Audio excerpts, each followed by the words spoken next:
I com arriba un jove adolescent a triomfar en el món del tennis i no canviar el seu caràcter?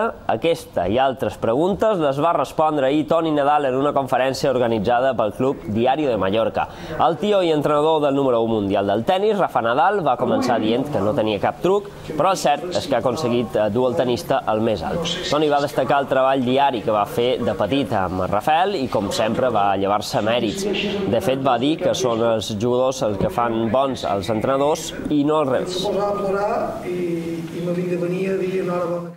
Jo vull creure que en Rafael, evidentment, gràcies a l'educació que ha rebut a casa seva, però també gràcies a haver fet feina amb els valors que vàrem cercar des de ben petit, li han ajudat a ser com és. Vull creure que la feina que hem fet de responsabilitat, d'esforç, de sacrifici li ha ajudat a ser com és.